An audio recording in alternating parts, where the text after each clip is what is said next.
আল্লাহর হাবিব সাল্লাল্লাহু আলাইহি সাল্লাম বলেছেন, ইন্নী নাহাইতুকুম আন জিয়ারাতিল কুবুরি ফাজুরুহা। আমার নবী বলেছেন, ও আমার উম্মতেরা, এক সময় ইসলামের প্রথম যুগে আমি তোমাদেরকে কবর জিয়ারত করতে নিষেধ করেছিলাম। ওই সময় ইসলামের প্রথম যুগ ছিল, তোমরা না জানি কবরের দিকে লুটায়া পড়ো, এই ভয়ে আমি তোমাদেরকে কবর জিয়ারত করতে নিষেধ করেছিলাম। এখন তোমাদেরকে নির্দেশ দিচ্ছি, তোমরা কবর জিয়ারত করো। সুতরাং যখন এই সুযোগ পাবেন, মা বাবার কবরের পাশে দাঁড়াইয়া জিয়ারত করবেন। দূর থেকেও দোয়া করা যায়, কিন্তু কদমের পাশে দাঁড়াইয়া দোয়া করলে অনুভূতিটাই ভিন্ন হয়, ঠিক না বলেন? হাদিসে পাকের মধ্যে এসেছে, কোন সন্তান, কোন মানুষ যদি কবরের পাশে যায়, কবরবাসী মা বাবা যারা কবরে শুয়ে আছে, তারা সন্তানের পায়ের আওয়াজটা পর্যন্ত শুনতে পায়। বলেন সুবহানাল্লাহ। শুধু তাই নয়, কে আসলো, কি পড়লো, কি দোয়া করলো, কিভাবে করলো, মা বাবা তা বুঝতে পায়, কবরবাসী বুঝতে পায়, সন্তান এবং ওই দোয়াকারীর জন্য তারাও দোয়া করে। বলেন সুবহানাল্লাহ। আল্লাহর হাবিবের একটা আমল ছিল, প্রায় সময় জান্নাতুল বাকিতে যাইয়া কবর জিয়ারত করতেন। বিশেষ করে লাইলাতুল বারাত, লাইলাতুল কদর, সম্মানিত রাত, রজনী যেগুলি আছে, ওই রজনীতে যাইয়া আল্লাহর হাবিব সাল্লাল্লাহু আলাইহি সাল্লাম কবর জিয়ারত করতেন, যেখানে 10,000 সাহাবায়ে কেরাম জান্নাতুল বাকিতে, যেই জায়গায় 10,000 সাহাবায়ে কেরাম শুয়ে আছেন, ওই জায়গায় যাই আমার নূর নবী সাল্লাল্লাহু আলাইহি সাল্লাম কবর জিয়ারত করতেন। বলেন সুবহানাল্লাহ।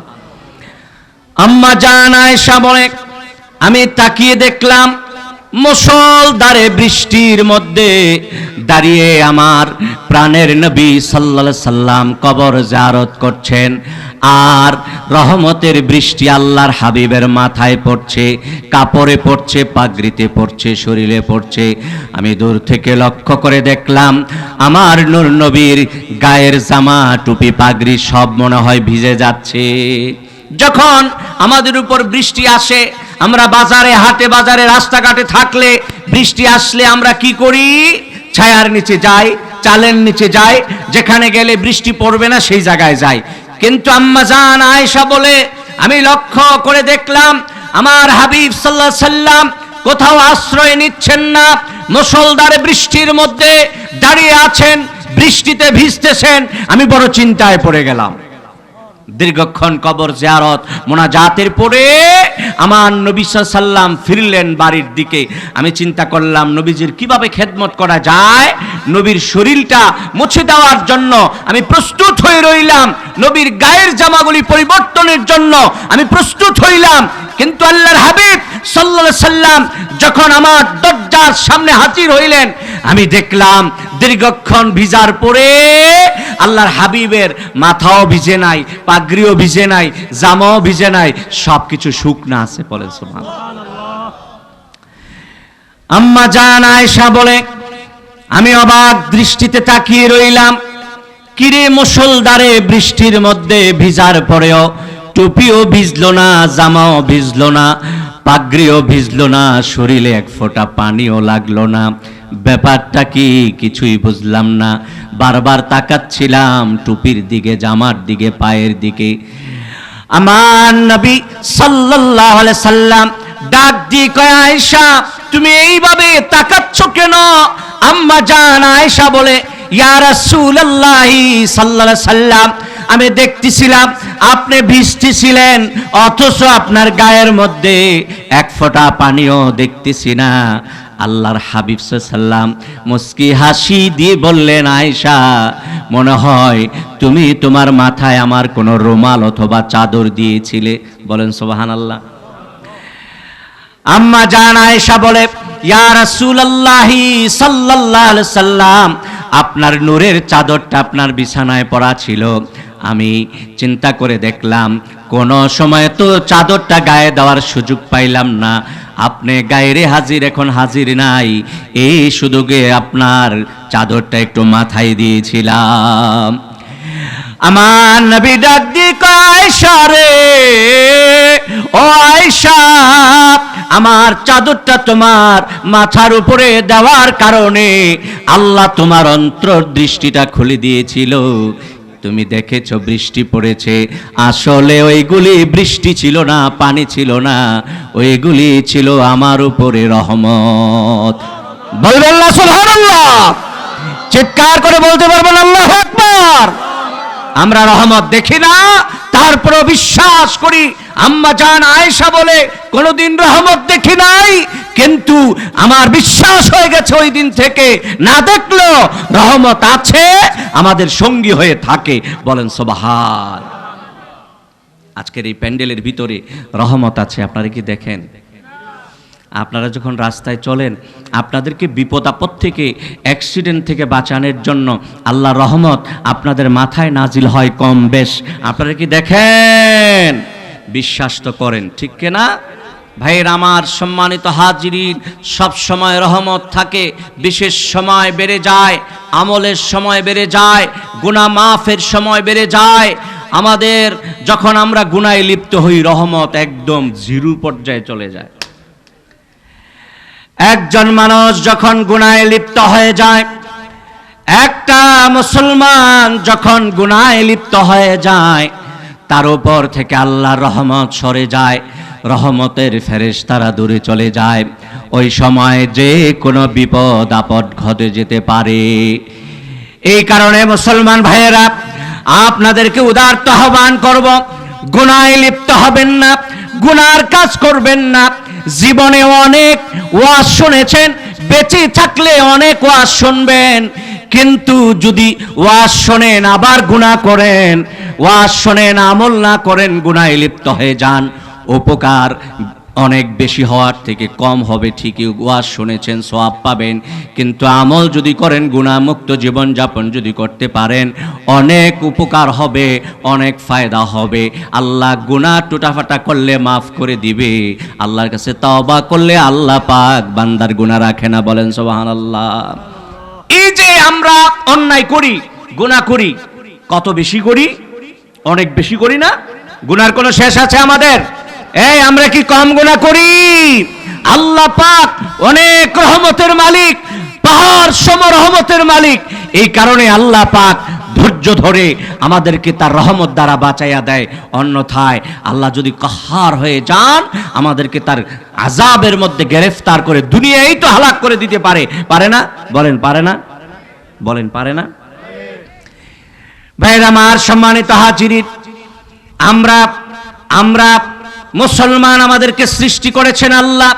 দেখেন নিজের গঠনের দিকে তাকাইয়া কত সুন্দর করে আল্লাহ পাক আমাদেরকে সৃষ্টি করেছে। আমাদেরকে হাত দিয়েছে, পা দিয়েছে, মাথা দিয়েছে, চক্ষু দিয়েছে। চোখ যদি একটা না দিত তাহলে আমরা কানা হয়ে যাইতাম। চোখ যদি দিত, জ্যোতি যদি না দিতাম, আমরা দুনিয়ার কোনো কিছু দেখতে পারতাম না। হাত যদি না থাকতো আমরা কিছুই ধরতে পারতাম না। পা যদি না থাকতো আমরা চলতে পারতাম না। দিমাগ যদি না থাকতো আমরা পাগল হয়ে যাইতাম। আল্লাহ পাক সহি সালামতে আমাদেরকে সৃষ্টি করে দুনিয়ায় প্রেরণ করেছেন, তারপরও আমরা আমল করি না।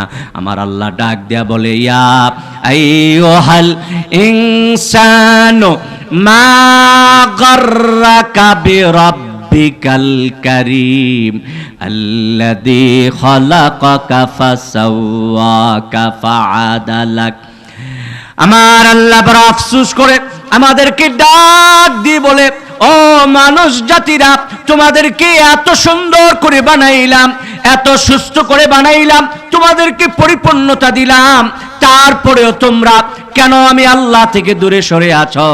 মা গাররাকা বিরাব্বিকাল কারীম, তোমাদের রব্বে কারীম, তোমাদের রহমান নামক প্রভু থেকে তোমাদেরকে কোন জিনিস দূরে সরায়া রাখছে?